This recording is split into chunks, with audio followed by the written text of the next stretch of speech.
Alhamdulillahil ahadis somad alladzi amarna bil ittihadi wal wifaq wa zajarna bit tafarruqi wasyiqaq.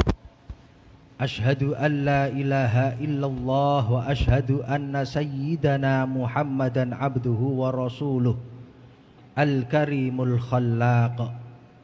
Allahumma salli wa sallim wa barik ala sayyidina Muhammad wa ala alihi wa ashabihi ila yaumil mi'ad. Amma ba'd. Para jamaah sholat Jumat Masjid Raya Al-Mukhlisin yang mudah-mudahan terus mendapatkan ridho dan limpahan rahmat dari Allah Subhanahu wa ta'ala. Ayyuhan nas, usikum wa nafsi bitaqwallah. Fa inna taqwallahi azza wa jalla khalafum min kulli syai' wa laysa min taqwallahi azza wa jalla khalaf. Wa'malu li akhiratikum fa innahu man amila li akhiratihi kafahullahu tabaraka wa ta'ala amra dunya. Mari kita gigih melaksanakan perintah dan ibadah.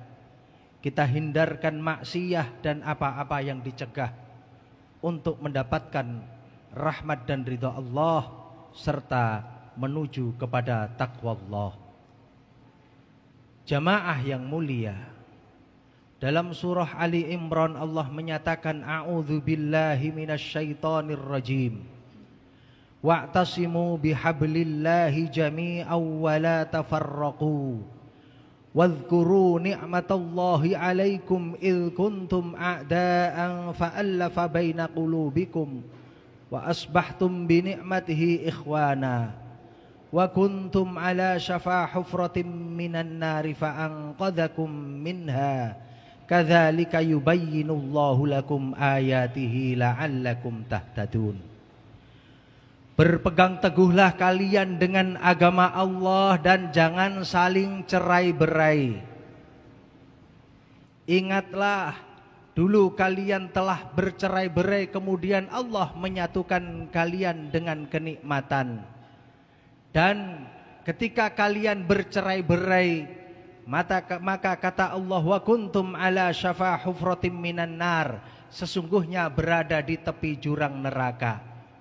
Jamaah yang mulia, kita rasakan apalagi ketika galaknya sosial media, ketika sedikit ada perbedaan, bukan kita mencari pemahaman, bahkan itu menjadi pelampiasan emosi kita untuk terus melakukan penghujatan atau terus melakukan penghinaan yang seolah-olah kita yakini bahwa kita adalah paling benar dan yang lain mesti salah.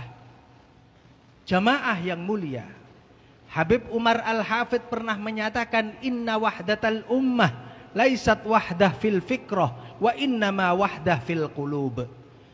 Sesungguhnya yang namanya bersatuan umat itu bukan bagaimana cara berpikir kita yang sama, tapi hati kita harus sama-sama baik. Karena justru Allah menciptakan perbedaan ini, ketika kita paksakan harus sama, berarti disitulah kita sudah jelas melawan takdir dan ketentuan Allah. Jamaah yang mulia, apalagi dengan permasalahan yang sangat kompleks, apalagi dengan permasalahan yang sangat melebar luas. Jangankan dalam urusan keduniaan, kepemerintahan, dalam agama saja Rasulullah Shallallahu Alaihi Wasallam sudah menggambarkan dan memberikan kelonggaran perbedaan itu.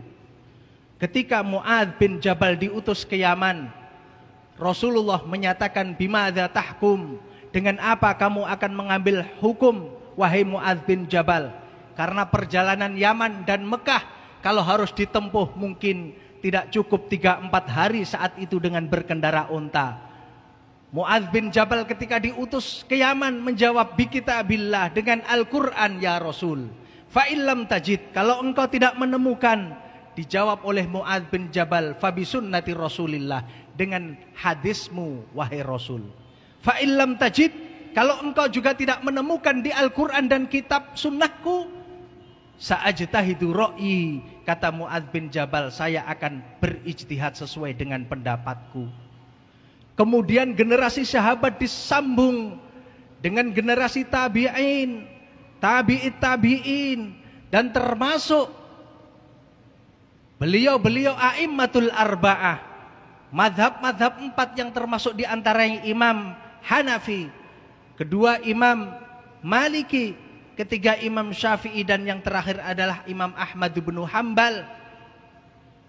Di mana dalam sebuah cerita Imam Malik itu termasuk yang tidak menggunakan kunut ketika sholat subuh, karena Rasulullah tidak selalu berkunut ketika sholat subuh. Imam Hanafi dan Imam Syafi'i berkeyakinan meskipun tidak selalu digunakan oleh Rasulullah, tapi karena inti daripada kunut itu penting, maka Imam Syafi'i mensunnah muakkadkan doa kunut ketika sholat subuh. Jamaah yang mulia, ketika Imam Hanafi wafat, tidak lama lahirlah Imam Syafi'i. Dan Imam Syafi'i belajar kepada gurunya yang namanya Imam Malik. Imam Malik terkenal alim dalam masalah, terutama masalah hadis, sampai-sampai Imam Syafi'i menyebutkan, idza dzukira ahlul hadis famalikun najm, kalau disebutkan bintang hadis, maka guruku Imam Malik adalah berhak menjadi bintangnya. Ketika Imam Syafi'i berguru kemudian nginap di rumah Imam Malik, Imam Syafi'i diperintahkan untuk menjadi imam sholat subuh. Imam Syafi'i berpikir, biasanya aku mesti menggunakan doa kunut ketika sholat subuh, tetapi saat ini makmumku adalah guruku Imam Maliki yang tidak berkunut ketika sholat subuh. Maka Imam Syafi'i berubah haluan mengimamin sholat subuh gurunya Imam Malik dengan tidak menggunakan kunut. Suatu saat Imam Malik juga berkunjung kepada Imam Syafi'i dan sampai menginap di sana. Karena seringnya berkunjung Imam Malik sampai orang bertanya, limadza zurta Syafi'i? Kenapa engkau wahai Imam Malik sering mendatangi Syafi'i? Syafi'i itu kan muridmu, dia masih remaja. Dijawab oleh Imam Malik, zurtu li fadlihi, saya mengunjungi Syafi'i karena mulianya Imam Syafi'i. Dia sangat pintar, dia tawadhu, dia sangat bersemangat untuk ibadah, makanya aku senang datang kepada Imam Syafi'i. Bahkan beliau menyebutkan, inna Syafi'i kasyamsi fid dunya, sesungguhnya Imam Syafi'i itu seperti mataharinya dunia. Coba kita lihat perbedaan, tapi saling memuliakan, bukan saling merendahkan. Ketika Imam Maliki menginap di rumahnya Imam Syafi'i, otomatis Imam Syafi'i menunjuk dan memohon gurunya untuk mengimamin sholat subuh. Ketika Imam Maliki mengimamin sholat subuh, Imam Maliki berpikir, saya biasanya tidak menggunakan kunut, tetapi saat ini muridku Imam Syafi'i menjadi makmumku, dia senang dengan doa kunut. Maka Imam Maliki mengimami sholat subuhnya dengan menggunakan kunut, karena menghargai perbedaan meskipun itu hanya dengan makmum. Jamaah yang mulia, bukan hanya itu saja, Imam Syafi'i juga pernah didatangin seorang tamu yang tamu pertama bertanya kepada Imam Syafi'i, ya Syekh, saya ini suami istri, ingin ciuman di siang bulan suci Ramadan, bagaimana? Apakah membatalkan puasa? Dijawab oleh Imam Syafi'i, tidak. Kemudian beberapa minggu kemudian ada tamu yang datang lagi menanyakan, saya nih suami istri, ciuman di siang bulan suci Ramadan apa diperbolehkan? Dijawab oleh Imam Syafi'i, meskipun suami istri, tapi jangan ciuman di siang bulan suci Ramadan, karena bisa merusak nilai ibadah puasa. Santrinya bertanya, kenapa ya Syekh? Dulu orang bertanya, Anda jawab boleh, tapi kemarin ada tamu yang datang, engkau jawab tidak boleh ciuman suami istri di siang bulan Ramadan. Dijawab oleh Imam Syafi'i, wahai muridku, kamu tahu dulu tamu yang pertama tanya dulu orangnya sudah tua dan dia masih menyayangi istrinya. Sementara kemarin adalah masih remaja dan saya dengar dia adalah pengantin baru. Takut saya setelah dia mencium istrinya, dia akan melakukan hal-hal yang membatalkan puasa, maka tidak boleh. Anas bin Malik salah satu sahabat yang terkenal dengan kecerdasannya, juga ketika ditanya bagaimana hukumnya membunuh orang, apakah masih bisa diampuni oleh Allah, dijawab oleh Anas bin Malik, membunuh dosa besar, tetapi karena ampunan Allah itu jauh lebih besar, maka pasti diampuni oleh Allah. Suatu saat ada tamu lagi bertanya kepada beliau, bagaimana hukumnya membunuh orang, apakah bisa dimaafkan oleh Allah? Dijawab oleh Anas bin Malik, meskipun maaf Allah itu sangat besar, tetapi membunuh itu juga sangat besar dosanya, maka akan sangat sulit diampuni oleh Allah. Santrinya bertanya, kenapa Syekh jenengan menjawab pertanyaan yang sama dengan jawaban yang berbeda? Dijawab oleh Anas bin Malik, dulu penanya pertama bertanya tentang tauhid, tentang kebesaran ampunan Allah. Sementara penanya yang kedua kemarin bertanya, saya dengar dia sedang konflik besar dengan pamannya, sehingga saya khawatirkan ketika saya jawab ampunan Allah sangat luas, dia akan mendatangi dan membunuh pamannya. Jamaah yang mulia, artinya perbedaan itu harus selalu kita maklumi. Kenapa? Jangan sampai ibadah kita, sholat kita, zakat kita, sedekah kita, puasa kita nanti habis gara-gara kita mencemooh orang. Itu benar ya Ustadz kejadiannya. Benar pun kalau tidak ada manfaatnya, kita tidak ada niat merubah orang, itu namanya ghibah. Ghibah itu besar dosanya, sangat besar dosanya. Apa itu pengertian ghibah? Al-ghibatu dzikruka akhak ma yakrah. Apa yang engkau sebutkan orang lain menjadi benci, itu namanya ghibah. Sementara kita sudah sering menghujat, mencaci maki orang. Bukankah kita kenal Rasulullah pernah menyatakan dengan tegas kepada para sahabat, atadruna manil muflis? Hei para sahabat, tahukah engkau siapa orang-orang yang bangkrut? Qalu al-muflisu fina man la dirhama wala mata. Sahabat menjawab, wahai Rasul, orang yang bangkrut di antara kami adalah orang yang memiliki harta benda sedikit. Karena jangankan untuk ibadah, untuk hidupnya pun dia sulit. Faqal innal muflisa min ummati mayyati bisolatin wasiyamin wazakah. Tidak seperti itu wahai sahabat. Justru orang yang bangkrut itu sesungguhnya orang yang rajin sholat, puasa dan zakat. Wa ya'ti qad syatama hadha wa qadhafa hadha wa akala mala hadha wa safaka dama hadha wa daraba hadha fayu'ta hadha min hasanatih wa hadha min hasanatih. Dengan kerajinannya itu dia, keluarganya dan lingkungan sekitarnya mengira dia adalah calon penghuni surga.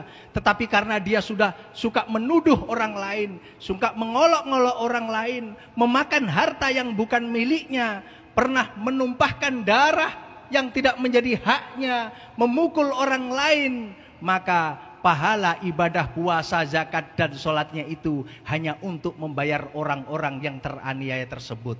Diberikan hada orang ini dan orang ini. Fa in faniyat hasanatuhu qabla ayyaqdiya ma alaih ukhidha min khotoyahum faturihat alaih thumma turiha finnar.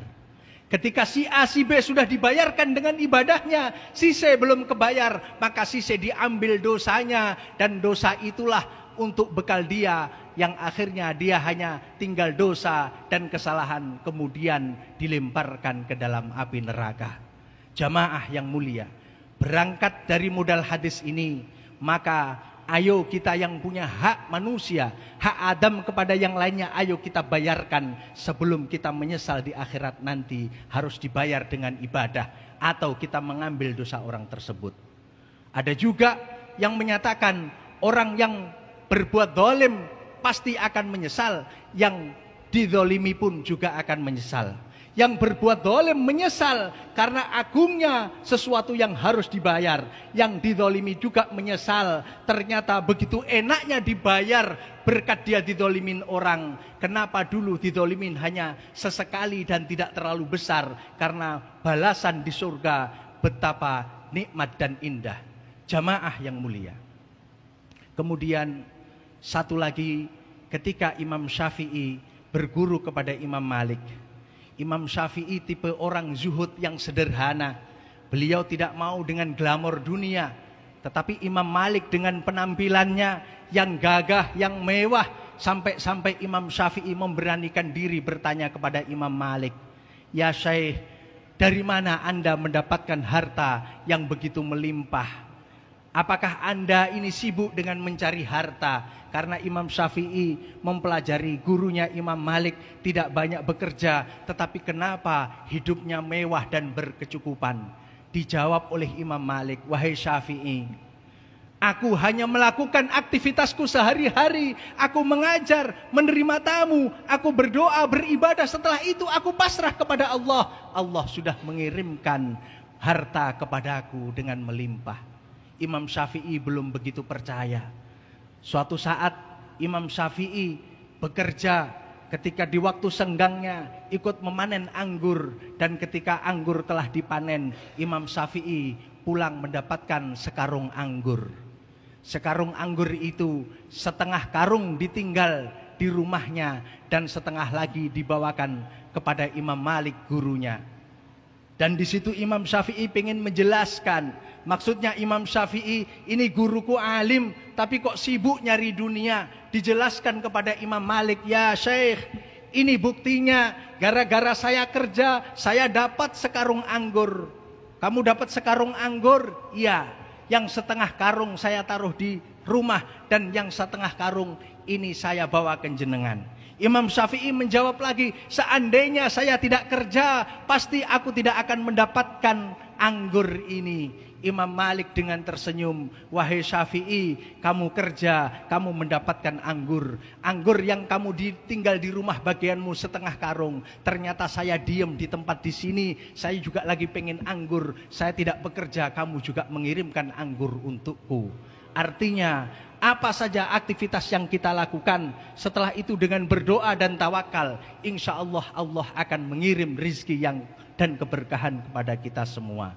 Jamaah yang mulia, bukankah ada yang mengibaratkan orang bekerja dengan mengejar ayam hanya mendapatkan 1 ekor, 2 ekor, itu pun dengan kelelahan. Tapi ada yang dengan cara yang baik, dengan cara memberikan umpan beras dan sejenisnya, puluhan ekor ayam akan mendekat dan bisa ditangkapnya. Orang pengen mendapatkan kupu yang cantik, dia harus menangkap, tapi hanya beberapa ekor, itu pun sebagian rusak. Tetapi ketika dia pengen mendapatkan banyak daripada kupu-kupu, maka dia menanam bunga dan kupu-kupu itu akan menghingap dan insya Allah mendapatkan kupu-kupu yang banyak. Mudah-mudahan kita ditakdirkan mendapatkan ampunan, mendapatkan kemudahan, kemuliaan dan limpahan rizki yang berkah, yang halal, yang mulia. Barakallahu li wa lakum fil Qur'anil azim. Wa nafa'ani wa iyyakum bima fihi minal ayati wadh-dhikril hakim. Fataqabbala minni wa minkum tilawatahu innahu huwal ghafurur rahim. Allahumma salli ala sayyidina wa maulana Muhammad.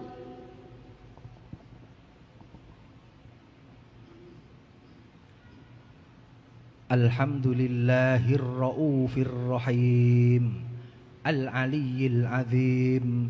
Asyhadu an la ilaha illallah wa asyhadu anna sayyidana Muhammadan abduhu wa rasuluhun nabiyyul karim. Allahumma salli wa sallim wa barik ala sayyidina Muhammad wa ala alihi wa ashabihi ila yaumiddin. Ayyuhal muslimun, ittaqullaha haqqa tuqatihi wa la tamutunna illa wa antum muslimun. A'udzu billahi minasy syaithanir rajim. Bismillahirrahmanirrahim. Wal 'asri innal insana lafi khusrin illa alladzina amanu wa 'amilus shalihat wa tawasaw bil haqqi wa tawasaw bis sabr.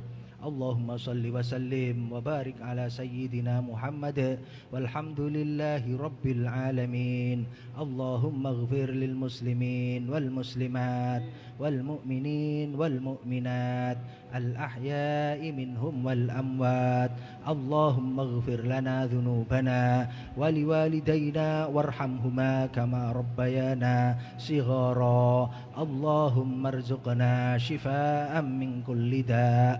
Ya Allah, berikan kami rizki berupa obat dari segala macam penyakit ya Allah. Allahumma arzuqna shifaan min kulli da' warzuqna rizqan halalan tayyiban wasi'an mubarakan nafi'a.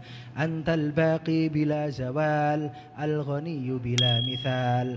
Wa sallallahu ala sayyidina Muhammadin nabiyil ummiyyi wa ala alihi wa sahbihi wa sallam walhamdulillahi rabbil alamin. Ibadallah, innallaha ya'muru bil adli wal ihsan wa ita'i dzil qurba wa yanha 'anil fahsya'i wal munkari wal baghi ya'idzukum la'allakum tadhakkarun. Fadhkurullahal 'azima yadhkurkum washkuruhu 'ala ni'amihi yazidkum wa la dzikrullahi akbar.